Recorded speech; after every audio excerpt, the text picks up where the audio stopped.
Welcome back to another episode of The Dirty. My name is Paula Hoss. I'm the founder and CEO of Clean&Dirty Natural Skincare. I'm a mental health advocate, and I'm overall kind of like your best millennial mom friend in everything wellness and self-care. So I get asked all the time, what is the difference between like natural ingredients and synthetic ingredients? Do I really have to be using them in skincare? We all know that like clean beauty is this thing that everybody talks about now. When I started Clean&Dirty 8 years ago, clean beauty was not a thing. It was like either you go to Sephora and buy something like more expensive, or you go to CVS and you buy something less expensive, or if you're super crunchy, you go on Pinterest and you find a recipe and you make like a deodorant on your own, which is kind of where we started.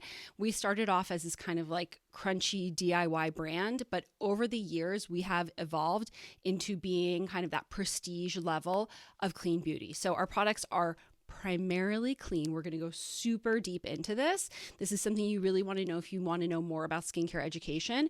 Primarily clean, because you can't always be completely clean no matter what anybody says to you. And they have to be radically effective. So we're going to go into why those two things are important. I mean, obviously it's important, like that stuff is effective in skincare, but we're going to go more into it. So the first thing I want to go into is the difference between natural ingredients and synthetic. So this is what I'm going to start out with.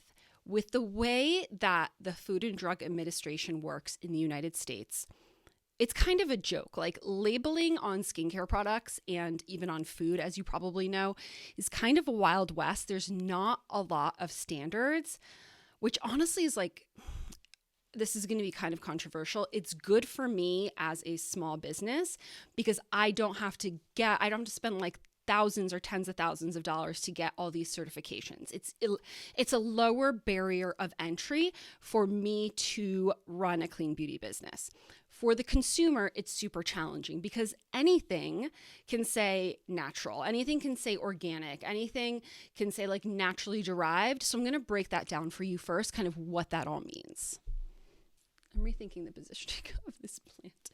Maybe it should go in front of that thing.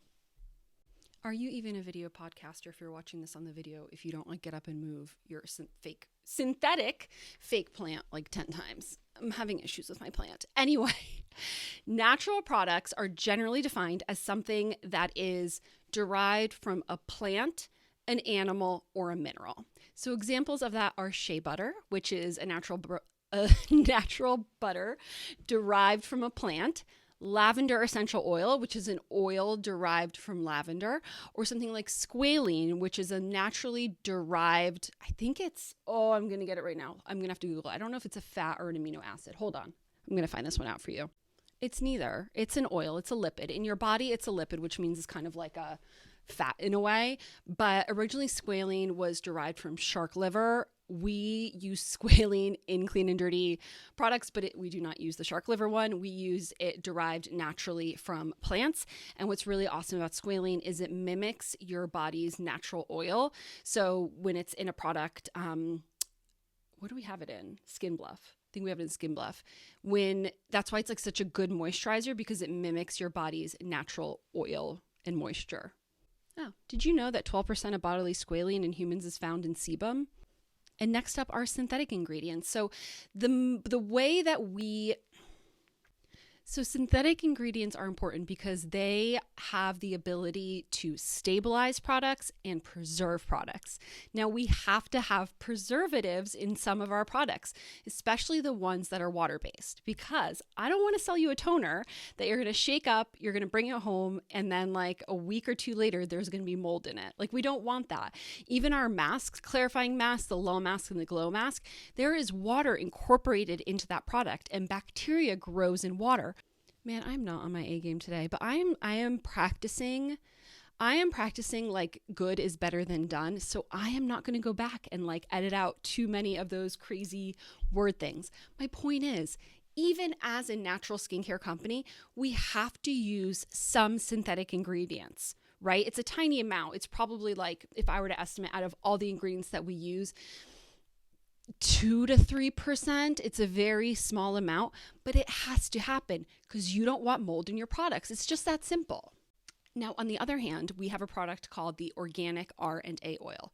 100% natural, 98% organic, because it's organic argan oil, organic rosehip oil. Those are both naturally derived oils. And then the other ingredients are just essential oils, which are, again, naturally derived oils. So that is an example of a 100% natural, and if you're watching, I'm doing like the little quote things with my fingers, natural product. So you really need to look at the back of any given product to see if the claim of natural actually really makes sense. A really good example of this is vitamin C. So vitamin C is the natural form of vitamin C. Absorbic acid is the synthetic form of vitamin C. We use here at Clean and Dirty, a primarily clean skincare company, absorbic acid. Now, why would we choose to use the synthetic version rather than the natural version? The reason is the natural version is highly susceptible to oxidation, which means if I were to juice an orange and put it in a bottle and give it to you, maybe there would be no way to see how efficient that would be to help your skin. And additionally, very soon, it would completely stop working. Oxidation is where oxygen gets into an ingredient and starts breaking it down, so it's no longer useful to you. Whereas absorbic acid, which is an ingredient that we very specifically choose here at Clean and Dirty to use as a synthetic ingredient because of how efficient it is at brightening your skin, at tightening your skin. It has an incredibly long shelf life of 1 to 2 years. That's something we use in our number one selling product I noticed from the last few months, which was the C serum. Amazing product, amazing results when people use them. I use it pretty much every day. And if you see my before and afters, I have an amazing change in the texture in my skin. I would not get that from rubbing orange juice or even an orange essential oil or a lemon essential oil. We do use those in some of our products, but it would not give the same effect that an absorbic acid does. Now, some clean beauty brands do choose to use plain vitamin C in their products. That's completely fine. It's going to have a much shorter shelf life. It's not going to work as efficiently. And that's just kind of something you need to balance out as a consumer. Do you want a little bit more of that synthetic ingredient? It's going to be more efficient. Or I smacked my microphone. Or do you want something more natural? Again, I have been in the wellness industry for over a dozen years. I have been in clean beauty for over 8 years, almost 10 years. And I am done with shaming people for choosing products that work for them. You don't have to be 100% organic, 100% natural all the time. Honestly, it's a balance. Do your best and know what's best for your body. You know, I have gotten so much blowback because I have been honest about the fact that I get Botox. I've gotten it before, cosmetically, but I get it now because I have chronic migraines and it really helps with my migraines. I'm not gonna, and I do, I like the way it makes my skin look.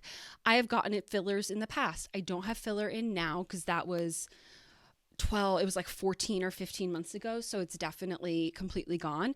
Would I get it again? I probably will, as I get a little bit older.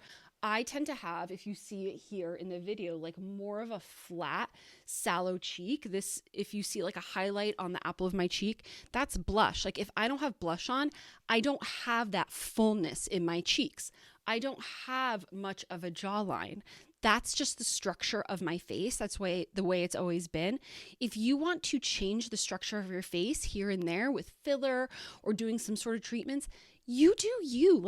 Those things are so safe right now, but also we also want to balance it as often as possible with a natural ingredient. It's about that balance. I always go back to the deodorant. I don't sweat a lot. In fact, when I was in high school, I used to sweat through my shirts. I always felt like I smelled, but also that was the 90s. If you had a little tiny pit stain or a little tiny bit of wetness underneath your arm, you were automatically dirty or not taking care of yourself. I used like secret platinum during that time. And like sometimes that didn't even work. And now I've transitioned to our Clean Deo, which is a 100% natural deodorant. It doesn't even have baking soda in it. It has arrowroot powder, which is much more gentler and absorbent. And it has charcoal in it, which is detoxifying, gentle, and absorbent. Do I like get sometimes a little damp under my armpits as I'm like touching them right now?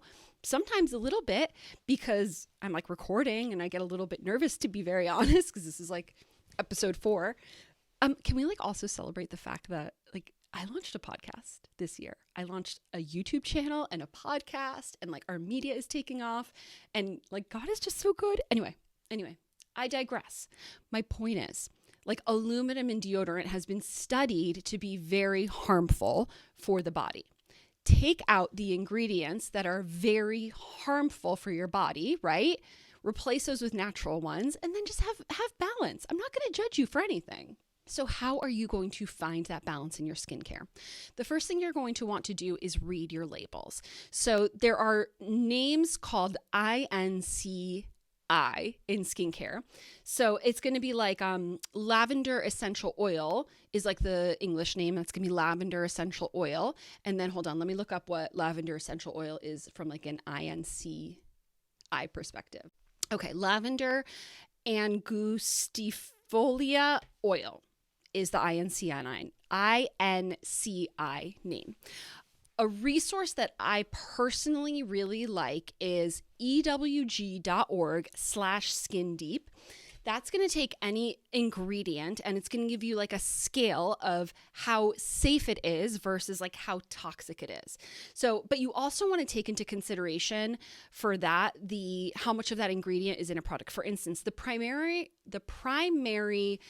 preservative that we use at Clean and Dirty is called Optifin. So we generally use Optifin in the majority of our products that have water in them, whether it's a toner or a mask or something like that. Optifin, if you drank it, I wouldn't recommend it. You would get incredibly sick and you might create like long-term damage to your body. But the way that we use it, I'm just estimating here, I think we use it at a concentration of like 1 in 1,000 in our skincare products. So it's incredibly tiny.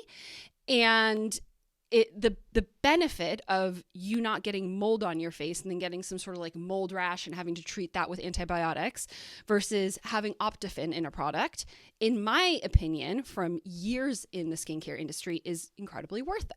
So read the labels. You can look at the INCI names, which are like the scientific names, and then you can go on to ewg.org/skindeep and see where any of those ingredients fall. That database also has within it a database of skincare products in general that are from bigger companies. Like if you're looking at like a Neutrogena or like a Biore or something like that, they will have those products and they will just straight up rate that product altogether. So that's really easy as well. But if you're looking for more indie brands that might not be in there like us, you can just go through all of the ingredients and slowly and surely you'll start seeing, like if you see shea butter, you're gonna be like, I know it's a natural ingredient. If you see lavender essential oil, that's also a natural ingredient. Now, one side note, you also can't have some of those in very high concentration. For instance, like no one should be drinking lavender essential oil. You shouldn't be putting tea tree oil in full dilution on your face because it could burn you. So this is again where science comes in, where formulation comes in, why we work with some of the top formulators in the clean beauty industry to make sure that our formulations are completely safe but also radically effective. I really encourage you to approach your skincare journey with curiosity rather than judgment. It's fun, right? Like stop making it this big, I have to find the right perfect product. I get it, like when you're working with a skincare issue, but it's fun. Try new products, see how they work for you, try new brands. The barrier to entry now is so low, like with Amazon, and then like us, we can ship directly to you in just a few days. Play around with it and kind of see what works best for your skin type, because you really do have to figure that out as well. And lastly, I love answering your skincare questions, whether it's about clean beauty, synthetic ingredients, anything in between, what could work for you. I encourage you to connect with us. So if you're watching this on YouTube, make sure you like and subscribe, and you can leave any questions you want in the comments. If you're listening to this in a podcast format, you can always find us on Instagram at Clean&Dirty. That's CLN&DRTY. And you can comment or you can DM us as well. If you're watching on Reels or TikTok or YouTube Shorts, you can leave a comment right in the comments, a question right in the comments, and I will personally get back to you. And as always, you can shop Clean&Dirty at cleananddirty.com. That's CLN&DRTY.com. And you're going to find some of the best clean beauty products out there, personally formulated and chosen by me. I just love them. I love them. And I love you guys. Thank you for watching. Thank you for listening. I hope you guys have a great day. And that's a wrap with another episode of The Dirty.